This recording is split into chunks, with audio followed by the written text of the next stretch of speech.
is applications of the Biot-Savart's law. Applications of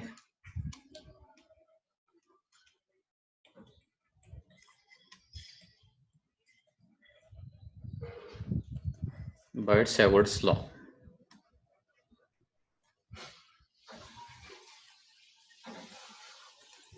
Biot-Savart's lawचे application जे आहे ते आपल्याला आता बघायचे. ऍप्लिकेशन मध्ये फर्स्ट ऍप्लिकेशन आहे that is magnetic field due to straight current carrying conductor. Magnetic field म्हणजेच magnetic induction. Magnetic field due to straight current carrying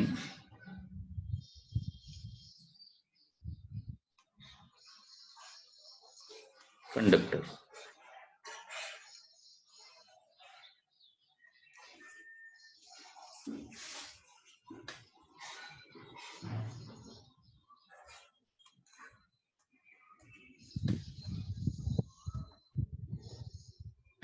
Suppose there is a straight conductor like this,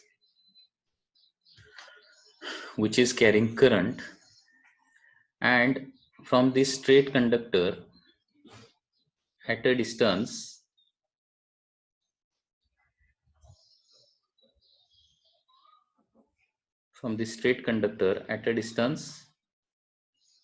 small r, there is a point P. So this is a straight current carrying conductor ज्याच्यामधून current किती pass होतोय, I current pass होतोय. Okay, at distance r there is a point P. त्याचबरोबर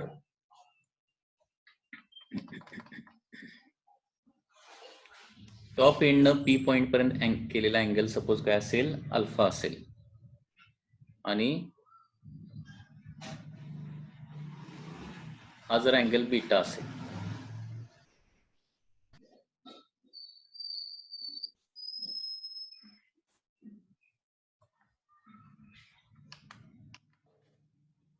So this angle is alpha and this angle is beta. आता हे derivation करावं लागेल. आपण डेरिवेशन मध्ये काय जाणार नाही, लक्षात घ्या. ठीक आहे, म्हणजे या कंडक्टरचा एक स्मॉल एलिमेंट घ्यावा लागेल. बाइट-सॅवर्ट्स लॉ नुसार त्या एलिमेंटमुळे पी पॉइंटचं मॅग्नेटिक इंडक्शन येणार आहे. ओके, म्हणजे डीबीचा फॉर्म्युला काय येणार पुन्हा एकदा, μ0/4π ideal sine theta by R square. ठीक आहे, आणि त्याचं इंटिग्रेशन आपल्याला घ्यावं लागेल. आणि इंटिग्रेशन घेऊन सॉल्व्ह केल्यानंतर magnetic induction due to this complete conductor मुळे प्रोड्यूस होणारं मॅग्नेटिक इंडक्शन जे आहे त्याचा फॉर्म्युला असणार आहे μ0/4π into I/R in bracket sine alpha plus sine beta. तर हे डेरिवेशन केल्यानंतर आपल्याला हा फॉर्म्युला मिळणार आहे इंटिग्रेशन केल्यानंतर. ओके, हा फॉर्म्युला पाठ करायचा आहे. μ0/4π I/R in bracket sine alpha plus sine beta. Okay, formula काय येणार आहे, I/R in bracket sine alpha plus sine beta. किंवा असं लिहू शकताय, it is μ0 into I divided by 4πR in bracket sine alpha plus sine beta येणार. Okay, so this is the formula. हा पाठ करून ठेवा लागेल, हा इम्पॉर्टंट फॉर्म्युला आहे. μ0 I डिवायडेड बाय 4πR. काय फॉर्म्युला आहे, μ0 I divided by 4πR in bracket sine alpha plus sine beta. Okay, आता हा जर कंडक्टर इनफायनाइट असेल, म्हणजे याचे दोन्ही end, for example this is end A and this is end B, हे व्हेरी व्हेरी लार्ज डिस्टन्सला आहेत, म्हणजे इनफायनाइट डिस्टन्सला आहेत. म्हणजे इथं काय झाली, केस 1, if conductor is infinite conductor जर असेल, ठीक आहे, तर अँगल अल्फा आणि बीटा किती होईल सांगा बघूया. Alpha is equal to beta is equal to, कारण बी हा एंड जर वर वर वर सरकत गेला तर अल्फा अँगल देखील वाढत जाणार आणि फायनली मॅक्सिमम किती होऊ शकतोय 90 डिग्री, त्याच्यावर जाणार नाही. तसं बीटा ए एंड खाली गेलं कंटिन्युअसली तर बीटा अँगल वाढत जाणार. ओके, आणि जास्तीत जास्त किती होऊ शकतो 90 डिग्री. सो इनफायनाईट कंडक्टरसाठी अल्फा आणि बीटाची व्हॅल्यू 90 डिग्री येणार आहे. मग अल्फा 90 आणि बीटा 90 झालं तर साइन 90 प्लस साइन 90 म्हणजे 1 + 1 2 होणार आहे. आणि मॅग्नेटिक इंडक्शनचा फॉर्म्युला येणार आहे mu naught I divided by 2 pi R. कारण 1 + 1 2, 2 न 4 ला डिवाइड केलं. So this is the magnetic induction due to straight infinite conductor or straight very long conductor. Mu naught into I divided by 2 pi r. ठीक आहे. त्याच्यानंतर केस 2.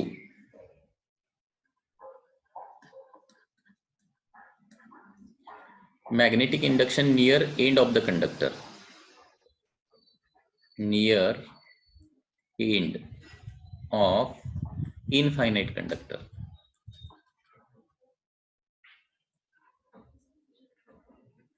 Near end of infinite conductor. म्हणजे P हा जर point जर कुठं असेल एंडच्या जवळ असेल, ए एंडच्या जवळ किंवा बी एंडच्या जवळ. आता पी पॉइंट जर ए किंवा बी च्या जवळ गेला म्हणजे शेवटी काहीतरी डिस्टन्स इथं आर असणारच आहे.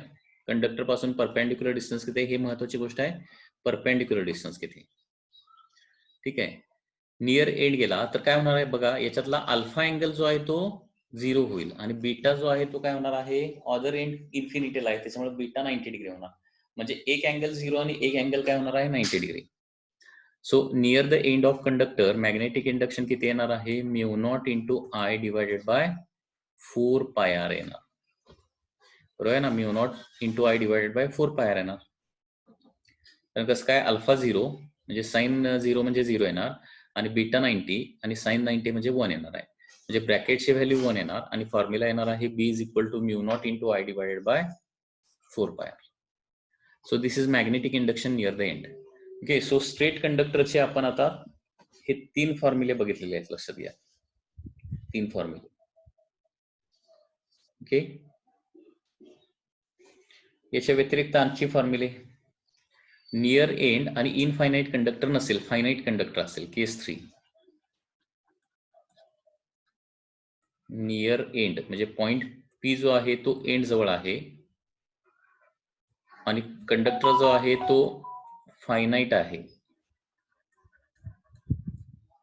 ओके. इनफायनाईट नाहीये. तर काय होणार, एका साईडला 0 अँगल होणार आणि दुसऱ्या साईडला काहीतरी काय होणार आहे अँगल येणार आहे. आता 90 डिग्री अँगल येणार नाही. ठीक आहे.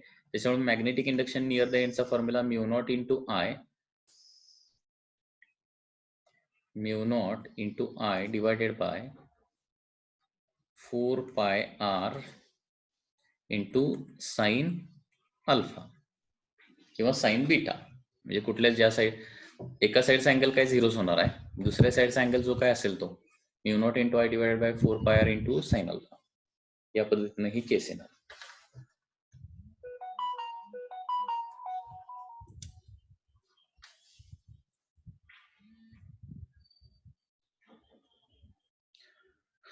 ओके.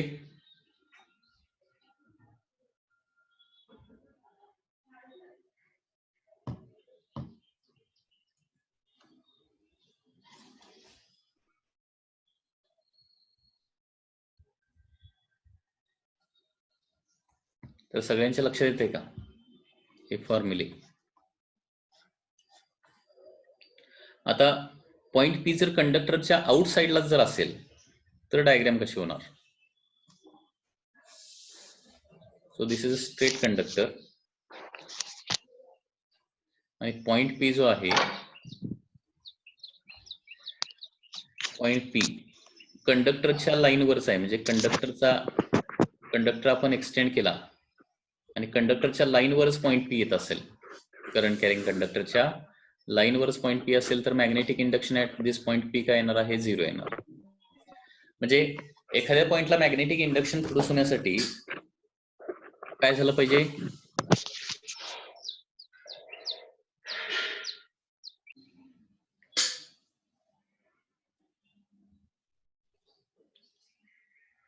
तो पॉइंट जो आहे तो कंडक्टरच्या आउटसाइडला असला पाहिजे. म्हणजे कंडक्टर पासून त्याचा परपेंडिक्युलर डिस्टन्स काहीतरी आला पाहिजे. कंडक्टरच्या एंडवरच तो पॉइंट असेल तर त्याच्यावर मॅग्नेटिक इंडक्शन क्रिएट होणार नाही. Okay. Similarly suppose like this, conductor is in this way,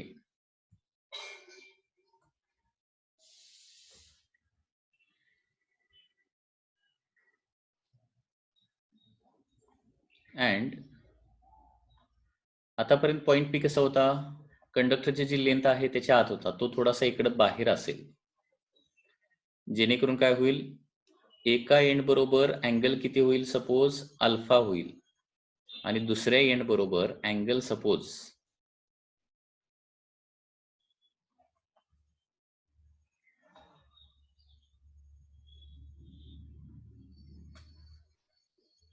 दुसऱ्या एंड बरोबर अँगल किती होत असेल, सपोज बीटा होत असेल. तर इथं काय करावं लागेल, आता magnetic induction B is equal to mu naught into I divided by 4πr. Okay. In bracket काय होणार आहे, sine of beta minus sine of alpha करावं लागेल. Sine of beta minus sine of alpha करावं लागणार आहे. So this is the formula. This is also important formula. म्हणजे हा जो करंट कॅरिंग कंडक्टर आहे याच्यामधून करंट पास व्हायला लागला आहे, आणि कंडक्टरची लाईन जर एक्सटेंड केली तर कंडक्टर पासून किती परपेंडिक्युलर डिस्टन्सला, आर एवढ्या परपेंडिक्युलर डिस्टन्सला पी पॉइंटला. ओके. आता पी पॉइंटच्या वर अँगल अल्फा असेल आणि खाली अँगल बीटा असेल, तर कसं करतोय आपण, sign alpha plus sine beta करतोय, परंतु पी पॉइंटच्या खालीच दोन्ही अँगल आहेत. ओके. बीटा जो आहे तो अदर एंडला आहे आणि अल्फा जो आहे तो नियर एंडला आहे. तर साइन बीटा मायनस काय करावं लागेल, साइन अल्फा, कारण एवढ्या पार्टचं मॅग्नेटिक फील्ड तिथं नसणार आहे. एवढ्या पार्टचं म्हणजे अल्फा अँगलचा जो पार्ट आहे तिथं कंडक्टरच नाही ना, त्याच्यामुळे तेवढ्या पार्टचं मॅग्नेटिक फील्ड नसणार आहे, आणि त्याच्यामुळे तेवढ्या पार्टचं मॅग्नेटिक फील्ड काय करावं लागेल, आपल्याला मायनस करावं लागेल. ओके. म्हणजे एवढ्या पार्टचं मॅग्नेटिक फील्ड आपल्याला धरायला पाहिजे, दॅट इज साइन बीटा अँगलचं मॅग्नेटिक फील्ड. कारण बीटा कुठं आहे, इथून इथपर्यंतचा अँगल आहे. सो साइन बीटामुळे म्हणजे एवढ्या पार्टचं मॅग्नेटिक फील्ड येणार आहे, हा जो कम्प्लीट पार्ट आहे. आणि साइन अल्फा म्हणजे एवढ्या पार्टचं मॅग्नेटिक फील्ड, हे त्याच्यातून काय करावं लागेल, आपल्याला सबट्रॅक्ट करावं लागेल. त्याच्यामुळे sign beta minus sine alpha असा फॉर्म्युला येणार आहे. ओके. तर स्ट्रेट कंडक्टरचे एवढे फॉर्म्युले जे आहेत ते तुम्हाला पाठच असले पाहिजेत. ओके. आता तुम्हीच सांगायचं आहे मला, हे फॉर्म्युले जरा बघा कसे आहेत, आणि ते फॉर्म्युले मी विचारणार आहे, हा फॉर्म्युला कशाचा, हा फॉर्म्युला कशाचा, ते तुम्हाला सांगता आलं पाहिजे. ओके. जरा वाचून काढा व्यवस्थित काय दिलंय ते.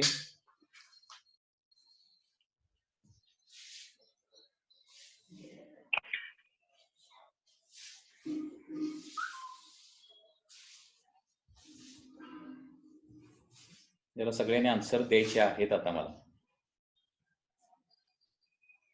फॉर्म्युले जरा पाठ करा अगोदर.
हा फॉर्म्युला जर झोपलेले असेल तर जागे व्हा आणि मला सांगा हा फॉर्म्युला कशाचा आहे.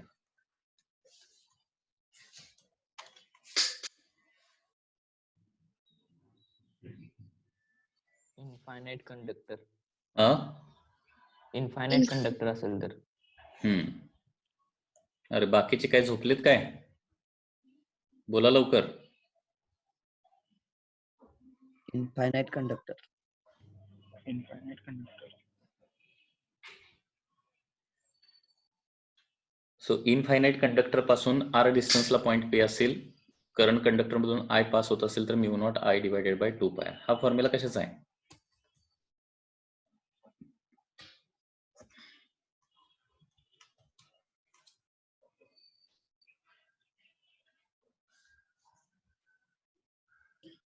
End of infinite conductor. Near end of infinite conductor. Near end of the infinite conductor.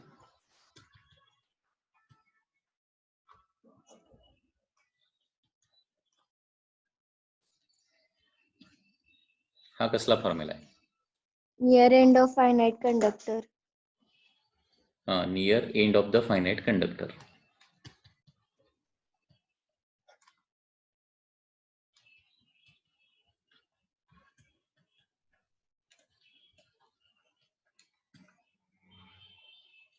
हा फॉर्म्युला कसला आहे? कंडक्टरच्या बाहेरच्या बाजूला आहे. पॉइंट P जो आहे तो स्ट्रेट कंडक्टरच्या आउट्स म्हणजे बाहेर लेंथ जे आहे लेंथच्या बाहेर तो पॉइंट P आहे. ओके.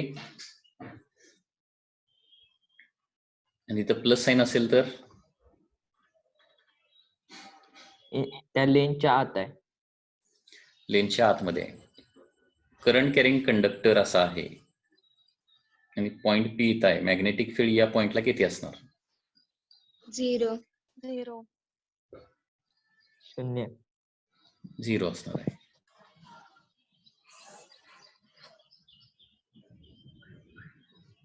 व्हिडिओ सगळ्यांचे ऑन करा बघूया जरा.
पूर्व चव्हाण कुठे आहे? पूर्व चव्हाण.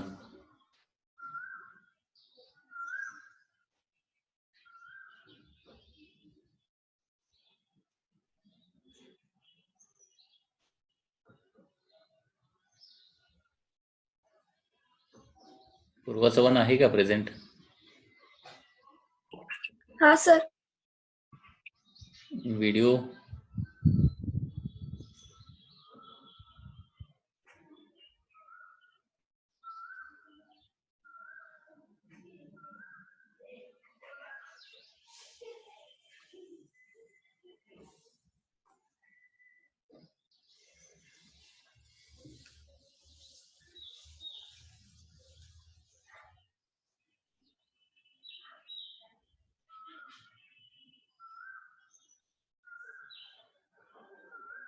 राजनंदिनी देशमुख कुठे आहे?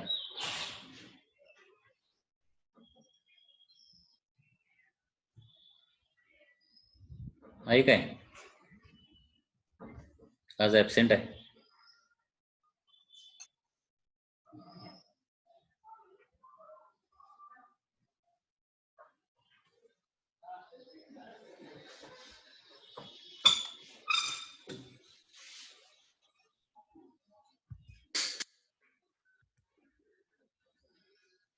तर हे स्ट्रेट कंडक्टरचे सगळे फॉर्म्युले तुम्हाला माहिती पाहिजे. आता याचा आन्सर तुम्ही मला सांगायचा आहे. किती जण काढू शकतात बघूया. There is a square like this. This is a square आणि या स्क्वेअर मधून करंट पास होतोय I. Current I passes through the square. Then what is the magnetic field at the center of the square? Side is suppose A. या स्क्वेअरची side A आहे, तर सेंटरला electric field magnetic field किती असणार? Magnetic induction at the centre of the square. Sir 0 आहे ना? 0 नाही येऊ शकत.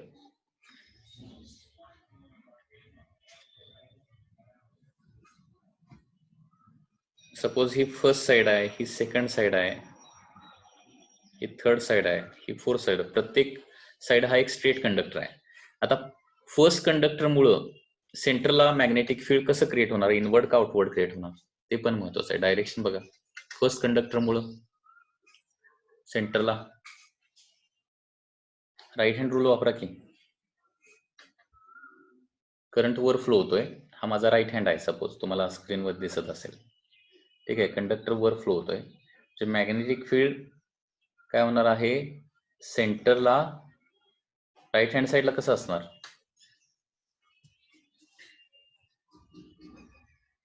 हे असं असणार ना, बाय राईट हँड रूल. म्हणजे इथे इनवर्ड सर्कल क्रॉस. तसं सेकंड कंडक्टर मुळे, सेकंड साइड मुळे किती कसं क्रिएट होणार?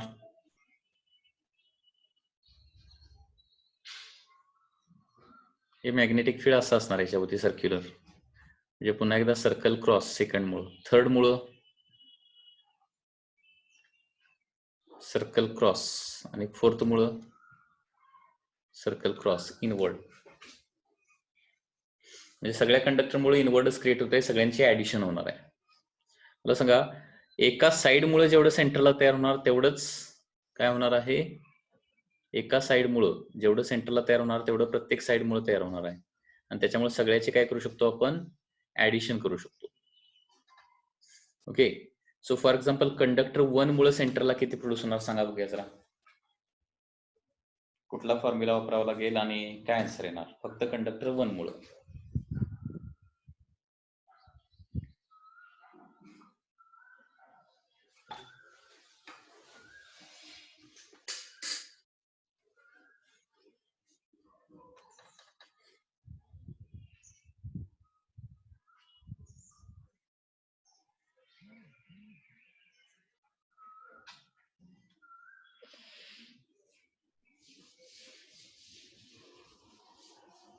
अरे बोला की काहीतरी, एवढा अवघड आहे ते?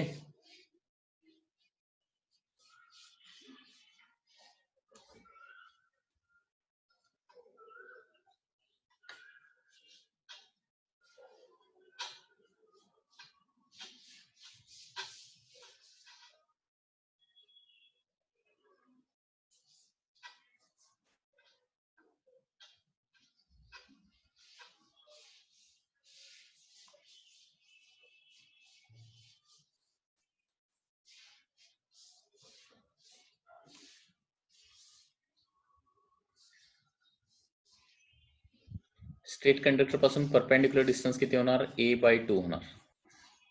हा वरच्या साईडला अँगल किती होणार सांगा? हा फायनाईट कंडक्टर झाला.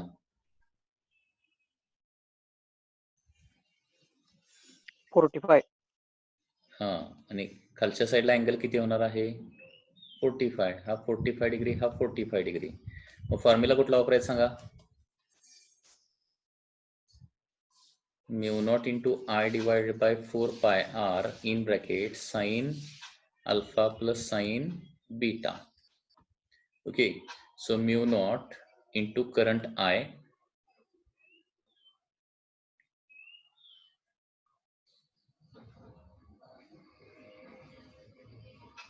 μ0 into current I divided by 4 pi r किती घेणार?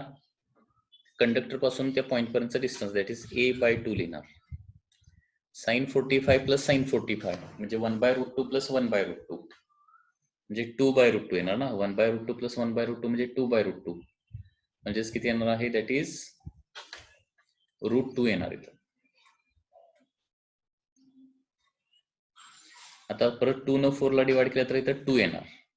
So √2 times mu naught I divided by 2 pi a. हे झालं due to single side and due to, so this is due to one side and therefore total due to all sides. Okay, काय होणार आहे याचं 4 times होणार. 4 times म्हणजे 2√2 mu naught I divided by pi ए. याला 4 न मल्टिप्लाय करायला पाहिजे. 4 न मल्टिप्लाय केल्यावर 2√2 mu naught I divided by pi A. So this is a magnetic induction at the centre of the square, और this is the magnetic field at the centre of the square. हे लक्षात आलं का? काय doubt आहे याच्यामध्ये? Sir ते जे कंडक्टर 1 आहे आणि जो कंडक्टर 3 आहे ते एकमेकांचे मॅग्नेटिक फील्ड कॅन्सल आउट करणार नाही. नाही, बी पॉइंटला बघ की 1 मुळे कसं प्रोड्यूस होणार, इनवर्ड का आउटवर्ड? कंडक्टर 1 मुळे. बी सर जर बी पॉइंटला जर आपण करंट बघितला तर तो वरच्या बाजूला आहे आणि कंडक्टर 1 मध्ये वरच्या बाजूला आहे आणि कंडक्टर 3 मध्ये खालच्या बाजूला आहे. म्हणजे ते ऑब्विसली जो काय मॅग्नेटिक फील्ड येणार ते वेगळ्या डिरेक्शनला येणार एकमेकांच्या. नाही, सेम डायरेक्शन येणार. कसं सांगतो तुला, कंडक्टर 1च्या बी पॉइंट कसा आहे, राईट हँड साईडला आहे आणि 3 कुठं आहे, 3च्या लेफ्ट हँड साईडला आहे. लक्षात घे. त्याच्यामुळं हे तुम्हाला राईट हँड रूल अगोदर व्यवस्थित राईट हँड रूलच्या साईडने डायरेक्शन सांगता आले पाहिजे. आता हा कंडक्टर आहे, याच्या लेफ्ट हँड साईडला मॅग्नेटिक फील्ड कसं येणार आणि राईट हँड साईडला कसं येणार सांगा बघूया. राईट हँड थंब रूल नुसार त्या कंडक्टर भोवती राईट हँडचे फिंगर गुंडाळा आणि थंब अपवर्ड डायरेक्शन धरा. ठीक आहे, मला सांगा राईट हँड साईडला कसं येणार? इनवर्ड येणार. लेफ्ट हँड साईडला आउटवर्ड येणार. आणि करंट समजा आता खाली फ्लो होत असेल, हा 3 नंबर करंट इकडे आहे ना, तर करंट खाली फ्लो होत असेल तर बघा राईट हँड थंब रूल वापरून बघा. आता इथे लेफ्ट हँड साईडला कसं येणार, याच्या इनवर्ड येणार आणि राईट हँड साईडला आउटवर्ड येणार. लक्षात येत आहे? आणि त्याच्यामुळं हा जो बी पॉइंट आहे एकाच्या राईट हँड साईडला दुसऱ्याच्या लेफ्ट हँड साईडला, दोन्ही इनवर्डच झाले, त्याच्यामुळे ऍडिशनच होणार. दोन्ही अपोजिट डायरेक्ट, एक सर्कल क्रॉस आणि दुसरं सर्कल डॉट आला असतं तर ते कॅन्सल आउट झाले असते.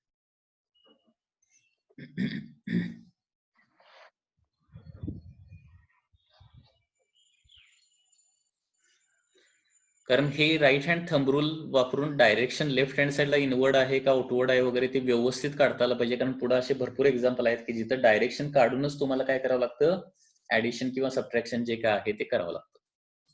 ओके, आणखी इथे एक गोष्ट लक्षात ठेवायची इथून पुढं. ओके, ही विसरायची नाही. ती गोष्ट म्हणजे काय लक्षात घ्या, एक क्लोज्ड लूप असेल, क्लोज्ड लूप म्हणजे तो स्क्वेअर असू दे, नाहीतर ट्रायंगल असू दे, नाहीतर अशा प्रकारे कुठलाही लूप असू दे, नाहीतर सर्कल असू दे. त्याच्यामध्ये क्लॉकवाईज करंट दिसला, क्लॉकवाईज करंट तुम्हाला दिसायला लागला की लक्षात ठेवायचं मॅग्नेटिक फील्ड इनवर्ड असते आतमध्ये नेहमी. आतल्या रिजन मध्ये कुठलाही पॉईंट घेतला तर मॅग्नेटिक फील्ड इनवर्ड असतं. कारण क्लॉकवाईज करंट म्हणजे त्याला साऊथ पोल असं म्हटलं जातं. It is like a south pole. आणि तिरकी लाईन ओढली तर साऊथ पोल तयार होतोय. साऊथ पोल म्हणजे मॅग्नेटिक फील्ड इनवर्ड येते. आणि अँटी क्लॉकवाईज करंट, तिरकी लाईन ड्रॉ केली तर अँटी क्लॉकवाईज करंट म्हणजे नॉर्थ पोल क्रिएट होतोय, मॅग्नेटिक फील्ड इज आउटवर्ड. ही एक कन्सेप्ट आहे, हे लक्षात ठेवा.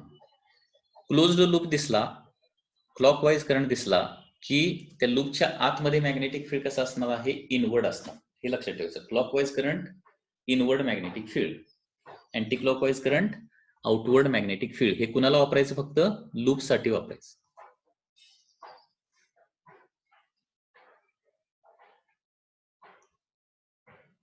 ओके, त्याच पद्धतीनं suppose there is a square ऐवजी ट्रायंगल असेल, इक्विलॅटरल ट्रायंगल. आता याचं सांगता येते का बघा.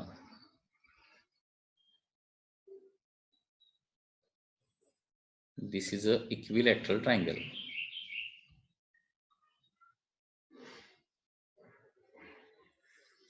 आता याच्यामधून करंट पास होतोय लाईक दिस. त्याचा जो सेंट्रॉइड असेल, सेंट्रॉइडला मॅग्नेटिक फील्ड किती असेल आणि कुठल्या डायरेक्शन असेल क्वेश्चन आहे. कुठली डायरेक्शन असेल ते तरी सांगता येते का बघा डायरेक्ट. मग असे मी जे कन्व्हेन्शन सांगितलं त्यानुसार.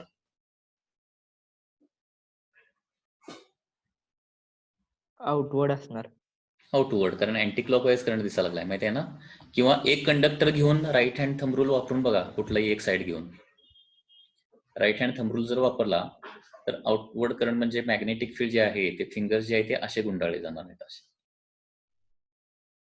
होय ना, म्हणजे लेफ्ट हँड साईडनं बाहेर येणार आणि राईट हँड साईडनं आत जाणार आहे. म्हणजे आतल्या साईडला म्हणजे सेंट्रॉइडच्या ठिकाणी काय होणार आहे, मॅग्नेटिक फील्ड सर्कल डॉट येणार. आता एका साईडमुळे जसं तयार होतंय तसंच प्रत्येक साईडमुळे तयार होतंय आणि सगळे जे आहेत ते आउटवर्डच येतात, सगळ्यांचे ऍडिशनच होणार आहे. एका साईडमुळे फक्त तुम्हाला काढता आलं पाहिजे. ट्राय करा बघूया. सपोज या ट्रायंगलची साईड ए आहे आणि करंट पास होतोय आय, तर एका साईडमुळे सेंटरला किती क्रिएट होणार, तसं 3 टाइम्स करावं लागेल.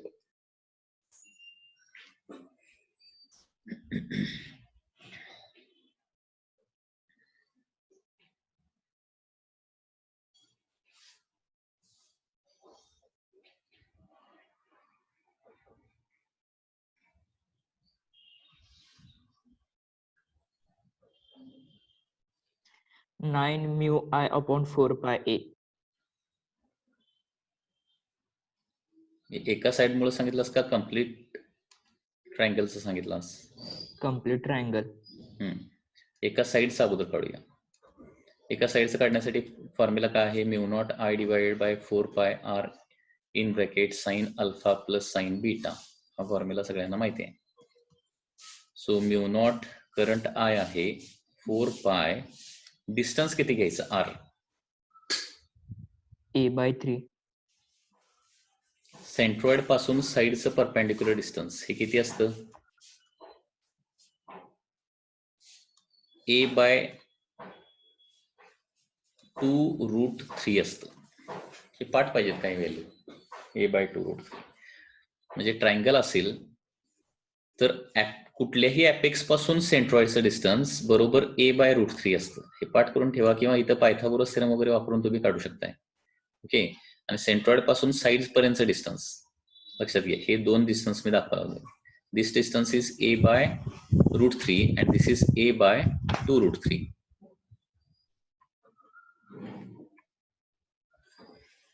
लक्षात येते का? कसं आलं ते काढून दाखवतो पाहिजे तर.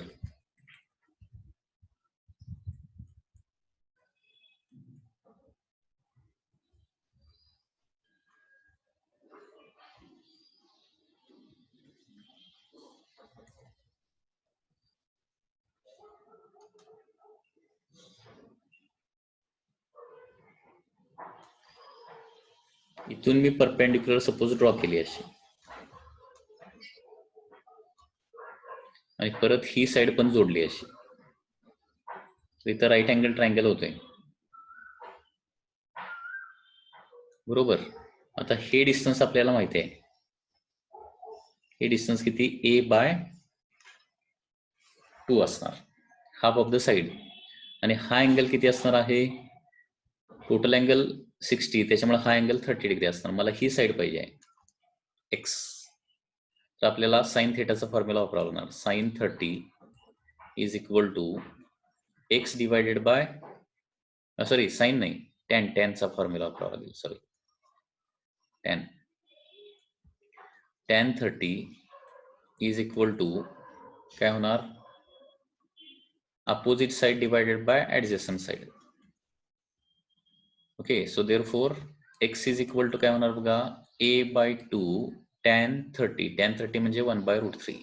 सो आन्सर येणार a/2√3. ओके. आणि हे वरचं डिस्टन्स काढलं तर a/√3. ह्या काही गोष्टी तुमच्या अगोदरच लक्षात पाहिजे, पाठ करून ठेवायला पाहिजेत, हे कधी विसरायचं नाही. इक्विलॅटरल ट्रायंगल साठी ही गोष्ट जरा लक्षात ठेवायची. ओके. तर इक्विलॅटरल ट्रायंगलचा जो सेंटर आहे, तर सेंटर पासून साइडवर परपेंडिक्युलर ड्रॉ केली तर हे डिस्टन्स येतं a/2√3. त्यावेळेला सेंट्रॉइड पासून अपेक्सचं डिस्टन्स लागतं आणि ते किती असतं, a/√3 असतं. हे लक्षात ठेवायचं. मग इथं r किती ठेवावं लागेल, a/2